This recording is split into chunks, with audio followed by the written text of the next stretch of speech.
말씀은 로마서입니다. 로마서 1장 8절부터 17절 말씀인데요. 로마서 1장 8절부터 17절 말씀 같이 번갈아서 제가 먼저 읽겠습니다. 먼저 내가 예수 그리스도로 말미암아 너희 모든 사람에 관하여 내 하나님께 감사함은 너희 믿음이 온 세상에 전파됨이로다.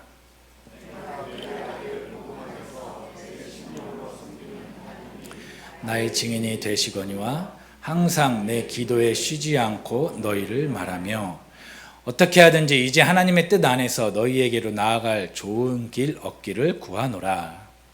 내가 너희 보기를 간절히 원하는 것은 어떤 신령한 은사를 너희에게 나누어 주어 너희를 견고하게 하려 함이니 이는 곧 내가 너희 가운데에서 너희와 나의 믿음으로 말미암아 피차 안위함을 얻으려 함이라.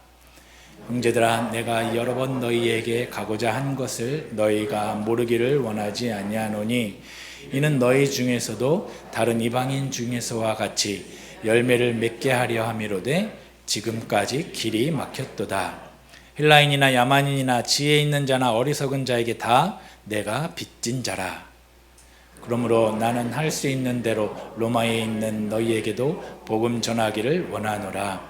내가 복음을 부끄러워하지 아니하노니 이 복음은 모든 믿는 자에게 구원을 주시는 하나님의 능력이 됨이라. 먼저는 유대인에게요 그리고 헬라인에게로다. 복음에는 하나님의 의가 나타나서 믿음으로 믿음에 이르게 하나니 기록된 바 오직 의인은 믿음으로 말미암아 살리라 함과 같으니라. 아멘. 다시 한번 이번 단기 선교를 위해서 기도해 주시고 또 물질로 후원해 주신 분들 참 많으세요. 물질로 후원해 주신 분들 또 마음으로 함께 해 주신 우리 모든 성도님들에게 정말 감사를 다시 한번 드립니다. 비록 2박 3일 그렇게 길지 않은 시간이었어요. 첫째 날은 좀 길게 느껴졌지만 둘째 날, 셋째 날은 너무 금방 가더라고요.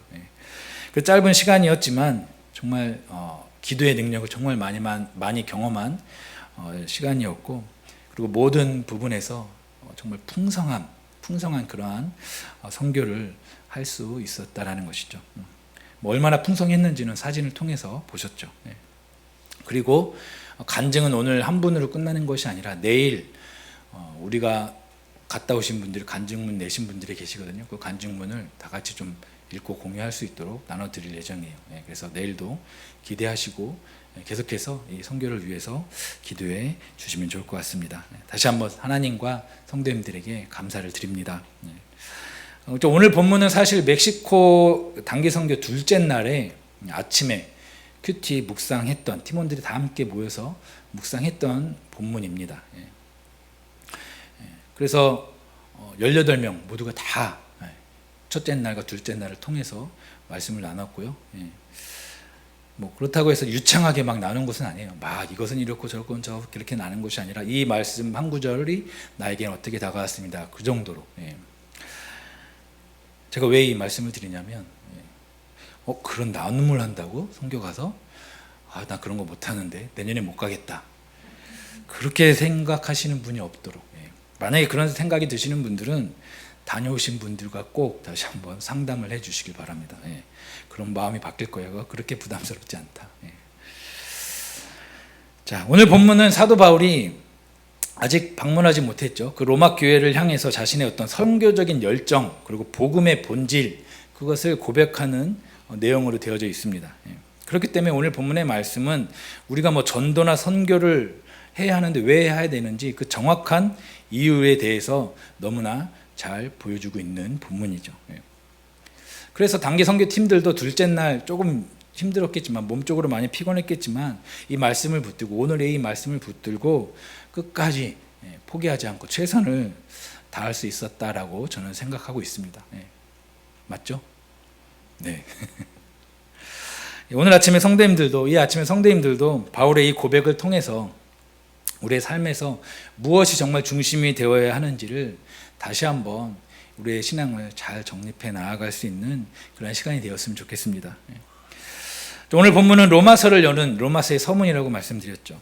사실 오늘 본문을 통해서 정말 많은 것들을 이야기할 수 있어요. 그런데요, 특별히 오늘은 이 바울의 세 가지 고백만 그것을 중심으로 해서 좀 간단하게 살펴보려고 합니다. 먼저 바울의 첫 번째 고백은 감사였습니다. 감사. 무엇을 감사하고 있습니까? 8절이죠. 8절 말씀 보시면 먼저 내가 예수 그리스도를 말미암아 너희 모든 사람에 관하여 내 하나님께 감사함은 너희 믿음이 온 세상에 전파됨이로다. 무엇을 감사하고 있습니까? 로마 교회 그 교인들의 믿음에 대한 소문이 지금 점점 퍼져나가고 있다. 온 세상에 전파되어지고 있다. 그것 때문에 나는 감사한다라고 이야기하고 있습니다. 여기서 믿음에 대한 소문이 퍼져나간다라고 하는 것은 정말 그 믿음에 대한 소문이 퍼져나가는 것이고요. 다른 말로 이야기하면 하나님의 나라가 확장되어지고 있다라는 말입니다. 하나님의 나라가 확장되어지고 있다. 이 로마의 교인들을 통해서 하나님의 나라가 확장되어지고 있음에 대해서 나는 감사한다라고 지금 바울은 첫 번째로 고백하고 있습니다. 그러니까 즉 로마 교인들이 무엇을 어떻게 막 해서가 아니라 하나님이 지금 그 믿음을 퍼뜨리는 일을 하고 계신다라고 말하는 것입니다. 그것에 대해서 지금 하나님께 감사한다. 하나님이 그 일을 하고 계시기 때문에 나는 감사한다라고 이야기할 수 있다라는 것이죠. 우리가 이번 단기 선교 가서 한 모든 사역들도 마찬가지입니다. 우리가 한 어떤 프로그램들을 통해서 그 교회와 그 지역의 변화가 일어난다라는 것은 아니죠. 오직 하나님께서 그 프로그램들을 사용하셔서 믿음을 퍼뜨리시는 일을 하신다라는 말입니다. 우리가 어떤 일, 우리가 어떤 것을 완벽하게 해냈기 때문이 아니라는 것이죠. 하나님께서 하신다라는 말입니다. 그래서 이번에 제가 단기 선교를 준비하면서 강조한 것이 있습니다. 다른 것은 몰라도 다른 말 하지 말고 이 두 가지 말만 하자. 그것은 바로 무엇이죠? 감사, 그리고 또 주님이 하셨습니다. 이 두 가지 고백만 하자. 제가 계속 강조했습니다. 감사와 주님이 하셨음을 고백하는 것이 선교다. 우리가 선교를 하면서 마음속에서 다른 어떤 막 감정들, 다른 마음들 막 나오려고 할 때 그 말들을 내려놓고 이 두 가지 말을 먼저 말했으면 좋겠다고 그렇게 하자고 강조를 했는데요. 정말로 모든 팀원들이 마지막 날까지 이것을 너무나 잘 지켜주셨어요. 그래서 감사하고 주님이 하셨음에 대해서 같이 찬양하고 예배하는 그 모습 가운데 제가 참 큰 도전을 받기도 했습니다. 그러나 이것조차도 주님이 하셨겠죠. 주님이 우리의 마음을 만져주셨기 때문에 가능한 일이었을 줄 믿습니다. 오늘 이 자리에 계신 모든 성도님들도 하나님께서 우리의 믿음에 대한 소문을 퍼뜨리시는 그러한 믿음, 나의 믿음을 하나님께서 지금 퍼뜨리고 계시는구나. 그러한 믿음을 갖고 주님이 하셨음을 날마다 고백하며 감사할 수 있기를 바랍니다. 그렇게 한 분 한 분, 우리 모든 성도님들의 한 분 한 분이 한 분의 그 믿음이 소문이 나고 그러한 소문난 성도들이 모인 교회가 바로 우리 얼바인 사랑의 교회가 되어지기를 바랍니다. 그것이 바로 진정한 축복이고 또한 참된 부흥의 역사인 줄 믿습니다. 그렇게 바울은 감사의 고백을 하고요. 두 번째로 또 고백을 하는데요. 쭉 넘어가서 14절입니다. 14절의 말씀에 보면 헬라인이나 야만인이나 지혜 있는 자나 어리석은 자에게 다 내가 어떤 자라고요? 빚진 자다라고 고백을 합니다. 첫 번째는 감사의 고백, 두 번째는 나는 빚진 자다라는 고백입니다. 여기서 빚진 자라고 하는 것은 헬라어로 오페일레테스라고 합니다. 오페일레테스. 그래서 우리가 알고 있는 채무자, 그리고 직무태만자, 그리고 한 가지 뜻이 더 있는데 바로 죄 지은 자. 이것도 오페일레테스라고 이야기합니다. 그래서 마태복음에서 주님이 가르쳐 주신 기도, 주기도문에 보면 죄 지은 자를 사하여 준 것 같이, 그래서 이 죄 지은 자도 이 단어를 사용했습니다. 오페일레테스, 죄 지은 자다. 그래서 우리가 바로 알아야 될 것은 바울이 지금 빚진 자, 나는 빚진 자라고 하는 것은, 그러니까 엄밀하게 말하면 복음을 전하는 어떤 임무를 내가 하달 받았는데 그 임무를 수행하지 못했기 때문에 빚진 자다. 그 말은 엄밀히 말해서는 크게 보면 맞을 수 있겠지만 엄밀히 말해서는 맞지 않는다라는 것이죠. 바울이 빚진 자라고 하는 것은 나는 하나님의 은혜를 아무 값 없이 받았다. 그래서 구원을 받은 자다라는 것이 빚진 자의 고백이라는 사실입니다. 하나님의 은혜로 아무 값 없이 구원을 받았기 때문에 나는 빚진 자일 수밖에 없습니다. 그러니까 쉽게 말씀드리면 그냥 단순히 하나님의 은혜를 전하지 못했기 때문에 빚진 자가 아니라 우리의 정체성 자체가, 내가 지금 있는 그 자체가, 존재 자체가 빚진 자다라고 이해하면 될 것 같습니다. 전도와 선교가 바로 그것이죠. 우리가 받은 하나님의 그 전적인 은혜의 빚을 갚는 것, 아무 값 없이 받은 그 은혜의 빚을 갚는 것, 그것이 바로 전도와 선교임을 우리는 분명히 알아야 합니다. 그래서 전도와 선교 이야기하면 막 부담으로 다가오는 것이 아니라, 내가 선택하고 말고의 문제가 아니라, 내가 여건이 안 되니까 나의 여건을 막 따져가면서 하는 것이 아니라, 하나님의 그 은혜를 받고 하나님의 그 은혜에 감격을 하고 있다면 그 은혜의 빚을 갚는 것이 바로 선교이며 전도다라는 사실입니다. 그래서 바울은 바로 이야기하죠. 15절 보면, 그러므로 나는 할 수 있는 대로, 하나님이 기회를 주시기만 한다면 그것을 놓치지 않고 복음을 전하기를 원한다라고 지금 고백을 하고 있는 것입니다. 이 고백이 저와 여러분들의 고백이 되어지시기를 바랍니다. 전도와 선교의 달란트가 있는 사람이 하는 거 아닌가요? 그것은 따로 없습니다. 왜냐하면 우리 모두 전도와 선교의 정체성을 가지고 있기 때문입니다. 우리는 할 수 있는 대로, 나는 할 수 있는 대로 이의 고백으로 빚진 자의 복음을 전해야 한다라는 것입니다. 그래서 우리 단기 선교팀은 그렇게 뜨거운 한낮에 돌아다니면서 집집마다 문을 두들기고, 올라가 뭔지 아시죠? 올라. 인사예요. 하이, 헬로우. 올라. 그것만 주구장창 외쳤던 것 같아요. 그래서 사람이 나오면 그들에게 복음을 전하고, 물론 그 사람들을 위해서 전한 것도 맞지만 그 이전에 내가 빚진 자라는 그런 정체성이 있기 때문에, 그냥 우리가 해야 될 일이기 때문에 그 일들을 그 뜨거운 태양 아래에서 우리는 감당해 냈다라는 것이죠. 그래서 이번 이 선교를 하면서 또 가장 많이 언급한 성경 본문, 가장 많이 강조했던 것은 감사와 주님이 하셨습니다라고 했다면, 가장 많이 언급한 성경 말씀은 고린도전서 3장 6절에서 7절이었어요. 고린도전서 3장 6절에서 7절. 나는 심었고 아볼로는 물을 주었으되 오직 하나님께서 자라나게 하셨나니, 그런즉 심는 이나 물 주는 이는 아무것도 아니로되 오직 자라게 하시는 이는 누구요? 하나님뿐이니라. 하나님도 하고 나도 하고가 아니라 하나님만이 자라게 하실 수 있다. 우리는 그냥 정체성을 가지고 그냥 전도를 해야겠고, 그 은혜를 나누길 원해서 그렇게 막 복음의 씨앗을 뿌리면 하나님께서는 그 뒤에 모든 일들을 책임지신다. 그 근거가 바로 여기에 있다라는 것이죠. 그러한 믿음과 소망을 갖고 열심히 우리는 복음을 뿌리고 왔습니다. 작년에도 뿌렸죠. 작년에도 뿌렸고 올해도 1년 만에 또 뿌렸습니다. 물론 1년 만에 눈에 띄는 막 변화가 일어나고 그러진 않았습니다. 그러나 그렇게 우리의 눈에는 보일지 몰라도 하나님께서는 이 사역들을 통해서, 이 씨 뿌리는 사역들을 통해서 분명히 그 사람들 가운데 믿음의 싹을 조금씩 틔어가고 계신 줄 믿습니다. 그것을 이번에 가서 우리는 보고 온 것이다라는 것이죠. 그리고 중요한 것은 이 빚진 자라는 정체성은 선교 현장, 어떤 전도의 현장에서만 적용하는 것은 아니라는 것입니다. 그 사실을 우리는 잊어서는 안 됩니다. 우리가 살아가는 모든 삶의 현장들, 우리 가정, 우리 직장, 우리 학교, 어디에서든지 우리는 이 빚진 자의 심정으로 사명을 감당해야 합니다. 어떻게 보면 우리의 삶의 모든 현장 곳곳이 선교의 현장이잖아요.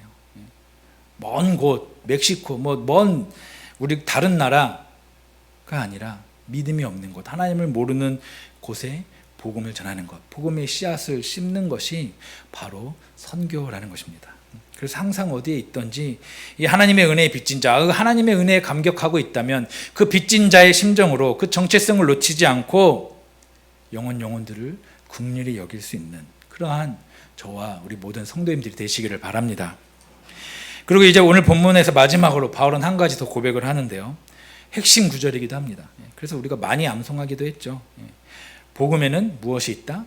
능력이 있다라는 고백입니다. 16절, 17절 오늘 마지막인데요. 16절, 17절을 이렇게 고백합니다. 우리 같이 한번 읽어볼까요? 시작. 내가 복음을 부끄러워하지 아니하노니 이 복음은 모든 믿는 자에게 구원을 주시는 하나님의 능력이 됨이라. 먼저는 유대인에게요 그리고 헬라인에게로다. 복음에는 하나님의 의가 나타나서 믿음으로 믿음에 이르게 하나니 기록된 바 오직 의는 믿음으로 말미암아 살리라 함과 같으니라. 아멘. 바울이 사역하던 당시에는 십자가라는 게 무엇이었습니까? 미련하고 부끄러운 것이었습니다.